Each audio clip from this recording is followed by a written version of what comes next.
శివాయ అంటూ శివనామస్మరణ చేస్తూ ఉంటాము. బ్రహ్మసూత్రం కలిగిన శివాలయంలో ఒక్కసారి ఓం నమ శివాయ అంటే 1000 సార్లు అన్న పుణ్యం కలుగుతుందని చెప్తుంటారు. అంతటి మహిమాన్వితమైన శివలింగంతో ఏర్పడిన ఆలయం నగరంలోని మణికొండలో ఉంది. అదే త్రికుటేశ్వర స్వామి దేవాలయము. ఈ ఆలయంలో అరుదైన బ్రహ్మసూత్ర శివలింగంతో పాటు పురాతన శివలింగం కూడా ఉంది. మరి ఈ ఆలయ స్థల పురాణం, విశిష్టత, వివరాలేంటి తెలుసుకుందాము.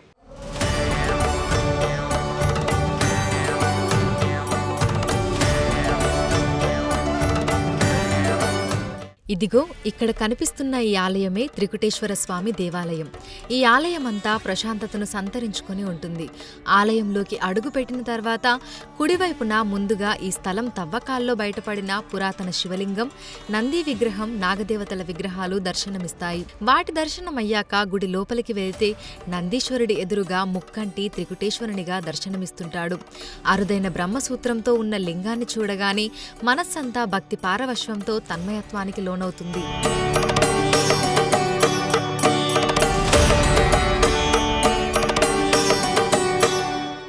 మణికొండ మున్సిపాలిటీ పరిధిలోని సెక్రటేరియట్ హిల్స్లో గల వైఎస్ఆర్ కాలనీలో ఉంటుంది త్రికుటేశ్వర స్వామి ఆలయం. ఇక ఈ ఆలయ స్థల పురాణం విషయానికి వస్తే, ఈ వైఎస్ఆర్ కాలనీలో ప్రస్తుతం ఆలయం ఉన్న ప్రదేశంలో ఒక భాగంలో పుష్కరుడు అనే ఆయనకు ప్రభుత్వం ఇంటి కోసం స్థలం కేటాయించిందట. అయితే ఆయన ఇల్లు నిర్మాణం చేసుకుందామని జేసీబీతో తవ్వుతున్నప్పుడు జేసీబీ బకెట్ విరిగిపోయిందట. జేసీబీని రిపేర్ చేయించి తిరిగి తవ్వేందుకు ప్రయత్నం చేసినప్పుడు ఆ గుంతలో శివలింగం కనిపించిందట. ఆ శివలింగాన్ని అక్కడే ఉంచి 4 ఏళ్ల పాటు పూజలు నిర్వహించారట. గతంలో ఈ ప్రాంతాన్ని శివగుట్ట అని పిలిచేవారట. అయితే ఈ ప్రాంతంలోనే స్వయంభూగా లింగం బయటపడింది కాబట్టి ఇక్కడే లింగాన్ని ప్రతిష్ఠించి పూజలు చేశారట. అయితే కాలక్రమేణా ఇక్కడి కాలనీ వాసులందరూ చందాలు వేసుకుని ఆలయ నిర్మాణం చేశారట. తవ్వకాల్లో బయటపడిన లింగాన్ని అదే ప్రదేశంలో ప్రతిష్ఠించడంతో పాటు అరుదైన బ్రహ్మసూత్రం కలిగిన శివలింగాన్ని కొత్తగా నిర్మించిన ఆలయంలో ప్రతిష్ఠించారు. మామూలు శివాలయాల్లో 1000 సార్లు అర్చన చేసుకుంటే ఎంత ఫలితం ఉంటుందో బ్రహ్మసూత్రం కలిగిన శివాలయంలో ఒక్కసారి అర్చన చేసుకున్నా, దర్శనం చేసుకున్నా అంతే ఫలితం దక్కుతుందని పూజారి తెలిపారు. కళ్యాణాద్భుతగాత్రాయ కామితార్థప్రదాయినే శ్రీమద్వెంకటనాథాయ శ్రీనివాసాయ మంగళం. వాగర్ధావ్యవసంకృతో వాగర్ధ ప్రతిపత్తియే జగత్పితరో వందే పార్వతీ పరమేశ్వరో. జై శ్రీమన్నారాయణ. ఓం నమ శివాయ. శివాలయానికి వచ్చేటప్పటికీ ఇక్కడున్నటువంటి శివలింగం బ్రహ్మసూత్రం కలిగినటువంటి శివలింగం. బ్రహ్మసూత్రం కలిగినటువంటి శివలింగము అనంటే మీరు ఒకసారి లింగాన్ని దర్శనం చేసుకున్నట్టయితే ఆ లింగం మీద ఒక గీతలాగా ఉంటుంది. ఆ గీతని సూత్రము అని అంటాము. సూత్రము అంటే ఒక దారము లేదా తాడు అని అర్థం. దాన్ని మనం తాడులాగా పెట్టలేం కాబట్టి ఆ లింగం మీద అది ఒక గీతలాగా చెక్కబడి ఉంటుంది. అయితే ఈ బ్రహ్మసూత్రం కలిగినటువంటి శివలింగం మనకు ఎప్పుడూ కూడా మనం కావాలనుకుంటేనో, లేకపోతే శిల్పి దగ్గరికి మనం వెళ్ళి మాకు ఇలా బ్రహ్మసూత్రం కలిగినటువంటి శివలింగం కావాలి అని అడిగితేనో వచ్చేటటువంటి శివలింగం కాదు. మనకు భగవతి యొక్క అనుగ్రహం ఉండి మనకు అది నిజంగా రాసిపెట్టుంటే మన దగ్గరికి ఆ శివలింగం చేరుతుంది. అంతేగాని మనం శిల్పి దగ్గరికి వెళ్ళి చెక్కమంటే అది మన దగ్గరికి వచ్చేటప్పటికి ఎన్నో అవాంతరాలు జరగవచ్చుగాక, అది మనకి రాసిపెట్టి లేకపోతే.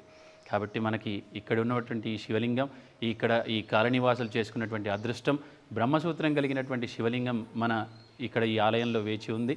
కాబట్టి భక్తులంతా కూడా వచ్చి దర్శనం చేసుకోవచ్చు. మనకు బయట నాగదేవతల దగ్గర ఇక్కడ ఈ స్థలంలో ఏదైతే దొరికినటువంటి శివలింగం ఉందో అది నాగదేవతల దగ్గర వేంచేసి ఉంది.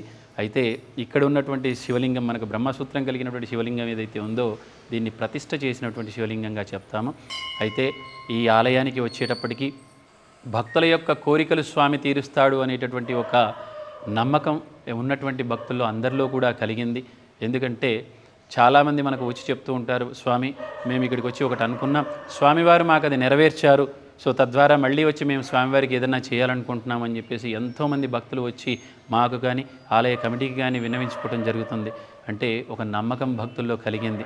బ్రహ్మసూత్ర శివలింగంతో పాటు సకల దేవతలు కొలువుదీరిన క్షేత్రంగా త్రికుటేశ్వర దేవాలయం విరాజిల్లుతుంది. సోమ, మంగళ, బుధ, గురు, శుక్ర, శనివారాలు ఇలా వారంలో అన్ని రోజులకు సంబంధించిన దేవతామూర్తుల విగ్రహాలతో ఈ ఆలయంలో ఉప ఆలయాలు ఉన్నాయి. తిరుపతి శిల్ప కళాశాలకు చెందిన శిల్పులు, బయట శిల్పులు ఇక్కడి దేవతామూర్తుల విగ్రహాలను రూపొందించినట్లు ఆలయ చైర్మన్ తెలిపారు. ఆలయం ప్రారంభోత్సవం 2021 జరపడం జరిగింది.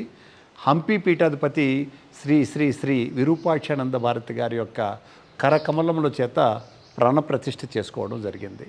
అదే కాకుండా ఈ ఆలయ నిర్మాణం అంతరించిపోతున్నటువంటి చోళ చాళుక్య నిర్మాణ శైలిని మళ్ళా ప్రతిబింబింపజేద్దామన్నటువంటి ఉద్దేశంతో దీన్ని తీసుకురావడం జరిగింది.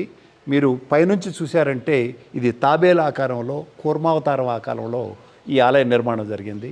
ఇక్కడ ఉన్నటువంటి ఆ స్తంభాలు కూడా మీరు కానీ గమనించారంటే కర్ణాటకలోని హొయసాల టెంపుల్ యొక్క ఆ యొక్క స్తంభాల నిర్మాణ శైలిని తీసుకొచ్చి ఇక్కడ చేయడం జరిగింది.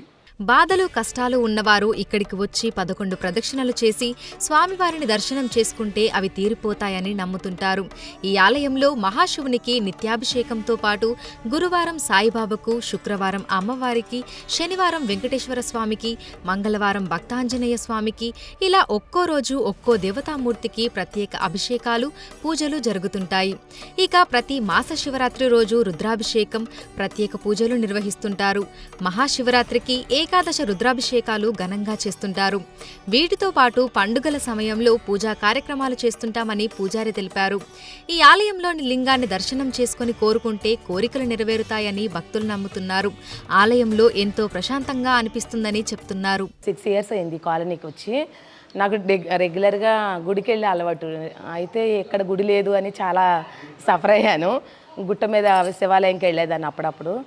ఇంక చూస్తా, వాకింగ్ చేస్తా, ఎప్పుడవుతుంది అని ఎదురు చూసే టైంలోనూ గుడి ప్రతిష్ట అయింది ఇక్కడ. ఇంకా వచ్చిన దగ్గర నుంచి వాకింగ్ చేస్తా, రెగ్యులర్ గుడికి వస్తూ ఉంటాను. ఒక పాజిటివ్ ఎనర్జీ అయితే ఉంది.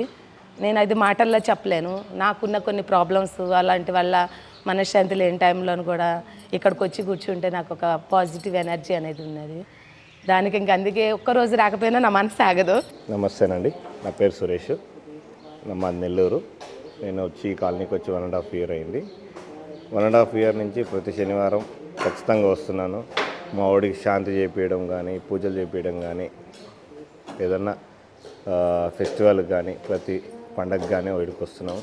ఈ మధ్య ఏంటంటే ప్రతిరోజు రావాలని దేవుడికి మొక్కుంటున్నాను.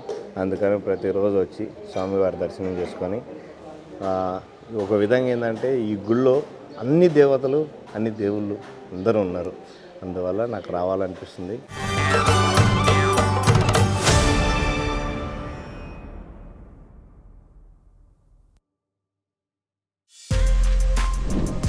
For more videos like this, subscribe Big TV channel.